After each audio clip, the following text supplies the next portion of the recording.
Hello, this is John Peters, and today on the book review I'll be talking to Graham Sclater, UK author and music publisher and also a scriptwriter. Hello Graham. Hi JP, nice to be with you. And you Graham. It's a July book review and it's one of your own. You know, I mean, I read everyone else's, don't I, the other 11 months of the year, so I thought it would be good to put one of mine in as it's, out any minute now. Yes, and I actually sat down and read it on Woolacombe Beach. Right. It took me a couple of days. Because, as I've said before, I'm not a great book reader.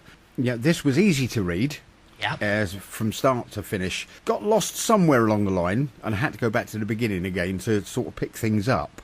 Mm-hmm. What inspired you to write this book, Graham? It was many years ago. When I had my kidney out, which was nearly 12 years ago now, in September, I had my kidney out. A friend of our family was a masseuse, and I used to very occasionally go to her before I went into hospital. I was out walking the quay here in Exeter with my wife, and she popped out from her massage parlour, beautiful place overlooking the river, and saw me hobbling about, and I told her what had happened. She said, well, I can give you a couple of free massages if you want. So while we were having, I think probably the second massage, she said, what would you like? Because she used oils, essential oils. So I said, I don't mind. I quite like eucalyptus. I said, I could drink the stuff. And she said, don't you dare drink it. She said, it's poisonous. It will congest your lungs. And that is where the germ of this whole novel came from. Oh, right. Obviously, going along there with Julian Hamilton Lufton. Yeah. How did you come up with that name? Well, I wanted a double-barreled name with respect to anyone called Julian. It does conjure up a different sort of person, doesn't it? I mean, I know a few Julians, and they're nothing like the guy in the book. But I thought, well, working in the city, I've got to give him a double-barreled name. I wanted something that was a little bit different. And obviously for certain parts early on where the detective doesn't want to mention the second part of the double-barreled name. He can't be bothered to learn it, so it's Julian Hamilton, cough, cough, you know. Yeah. And I just thought that it just seemed to fit the guy. I mean, he's a pretty obnoxious character, isn't he? And yes. I just thought give someone that name. Say, once again, anyone with the name Julian, it's not your fault. It's a lovely name, but not for this guy in the book. Now, this guy, I'm not going to go through his whole name. It was Julian. He got under my skin right from word go. Brilliant. And I thought, he needs teaching a lesson. As I read the book, all what I was thinking was there. Brilliant. It was fantastic. As I say, it's well plotted with you've got the detective and the sergeant running like the backbone through the book all the way through. And I do like their comments. And what I did pick up on in there, which was nothing to do with the book, was about the sergeant. I can't remember her name, Alicia. Ashima, yeah. She's Hindu. Yes, she is. They start talking about an arranged marriage. That's right, yeah. And I thought, well, hang about. What's this got to do with the book? But I read round it. I read both sides and then went back over it again. And I thought, well, why did Graham put that in? Yes. Why did you put that in, Graham? Why did I? Because I know someone called Ashima, actually, and I did ask her if I could use her name, and she is a Hindu. I like the look of her. I mean, I did actually use Anjali Ray, who's our American girl singer, for pictures. I keep pictures on the wall of people, and I didn't want to ask Ashima, who I know, for a photograph because she might have thought I was a bit odd, you know. So I just picked the names and picked the characters. I wanted her to buck the system, and you think, of course, she isn't going to because her father doesn't speak English, and she's going to basically give up her police career. And our detective, of course, Detective Williams, he dearly doesn't want her to do that because she's a brilliant policewoman. And it's just something that you add. I just saw them sat by the river. I saw her sort of upset, and he didn't know why, and it was very unusual. But of course, towards the end, you do get the payoff there, don't you?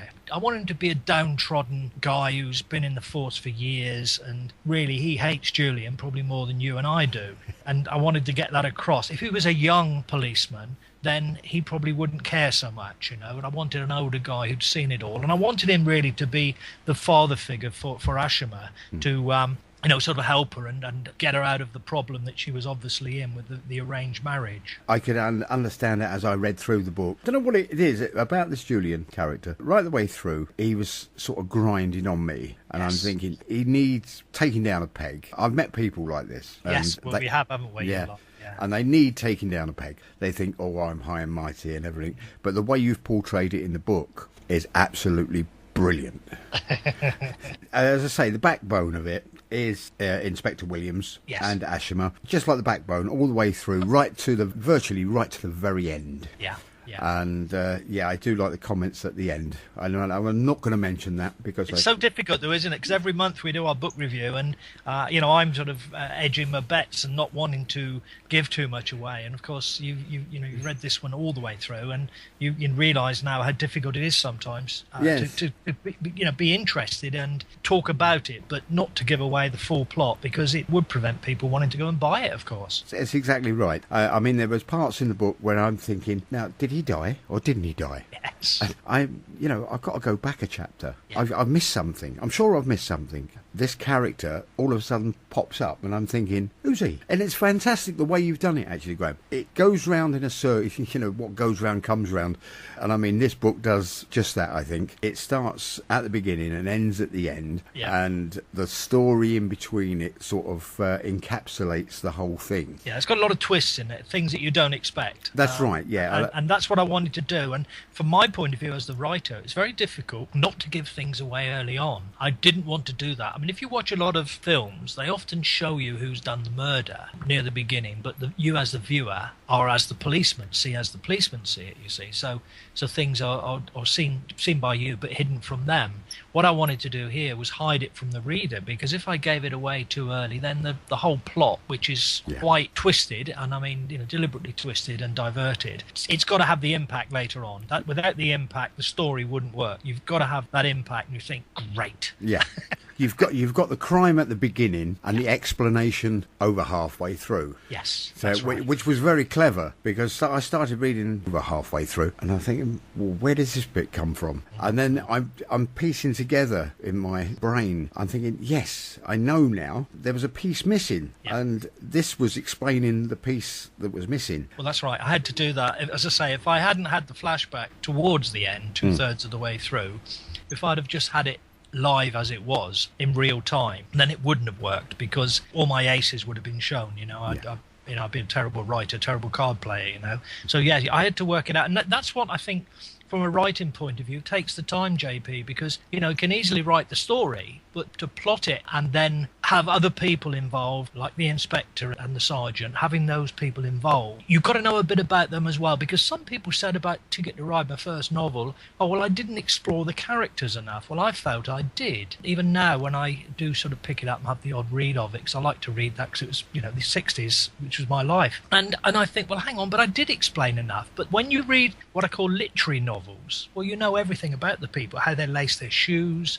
how they polish them, how they do this and do that. And that isn't my style of writing. I want people to read my novels who aren't what I call ardent readers. People who maybe read 2 or 3 books a year, probably on holiday, or maybe in a nice summer's evening when they're in the garden having a pint of lager or a glass of wine, and it's quiet and they just want to read and they get into the moment, and that's what I want. If I wrote literary stuff, then it's a different audience, and unfortunately I don't feel they're my audience. My audience, minimal readers, people who can visualize what I'm writing, that's how I try to write, and people who enjoy it and think, yeah, I got that, that's a good story, nicely written, what else has he done, I mean, like the Inspector Williams, image of Columbo type person. Well, I'll let you into a secret. I've still got them. As I've said before when we've done interviews, when I start a novel, I actually put photographs of people on the wall that are either cut from newspapers or magazines.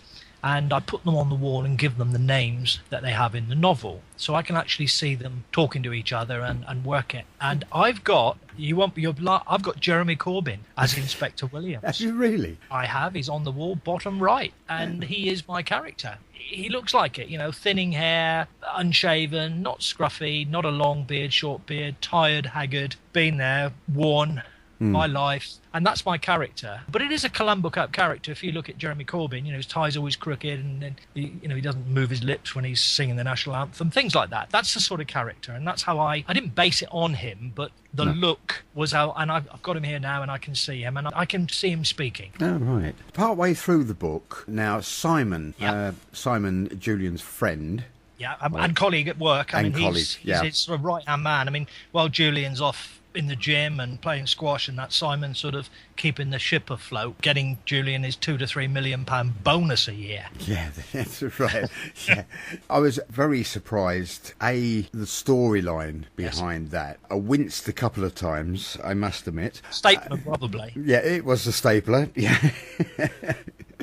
But I won't go into any more of that because I've got to get some more staples, actually. I always try things, right? Yeah. You know exactly what part I was referring to there. Yes. You really thought about this. I'm talking about the fire. Oh, yeah. Oh, yeah. And now you really thought about that, and that had me puzzled. You really thought, because obviously a mews area, you can't get the fire engine in. No, that's right. And I did say explicitly earlier that when our character was looking for somewhere to live, that it had to be narrow and no CCTV cameras and very quiet area and badly lit, which you can get in the centre of London, actually. I mean, a lot of them do have CCTVs, but this is right in the centre, isn't it? You know the addresses and you've seen it. I had to go onto Google and look for the right place. I went onto properties and everything else, to make sure I had the right ones. It was very well put together, and it left me thinking after that all kicked off.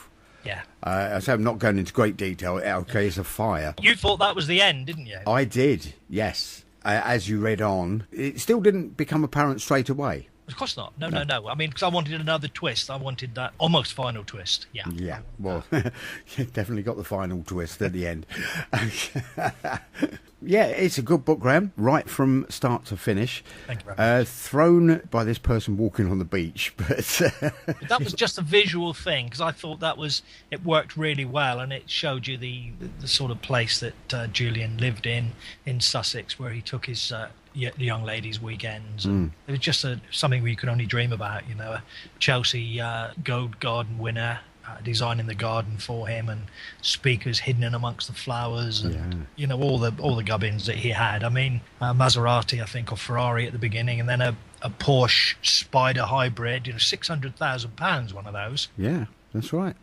I mean, he didn't know what he had. I mean, money was nothing to him because he had so much. And unfortunately, I think I maybe got a bit heavy on that because of what I read now about, what I've read for the last few years about city people in the financial game, how much money they're making. I think that's probably what got the bee in my bonnet, to focus on that and then give him that double-barreled name. Yeah, watch out, all Julians that are in banking, Yes, indeed.